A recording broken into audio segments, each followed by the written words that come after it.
At sa punto pong ito, ating pong talakayin ng update patungkol sa mga programa ng kasalukuyang administrasyon. Dito lang sa Mr. President on the Go. Una nga po dyan, mga kababayan, tiniyak ng Japan International Cooperation Agency o JICA ang patuloy na suporta sa Pilipinas sa pagpapatupad ng mahalagang proyektong pangkaunlaran.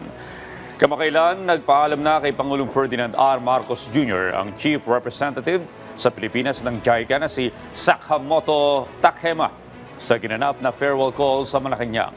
Natapos na ni Sakamoto ang kanyang 3 taong termino sa Pilipinas kaya kailangan na nitong bumalik sa Japan. Personal nitong ipinaabot kay Pangulong Marcos Jr. ang pasasalamat sa malakas na kolaborasyon sa pagitan ng JICA at gobyerno ng Pilipinas kung saan binigyan din ito ang mga nagawa na para sa iba't ibang sektor, partikular na ang mga pampublikong kalusugan.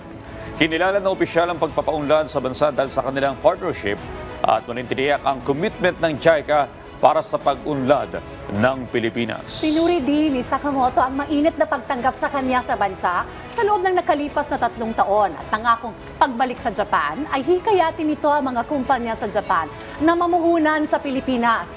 Kumpiyansa ang dating JICA chief na patuloy na lalakas at titibay ang relasyon ng JICA at Pilipinas.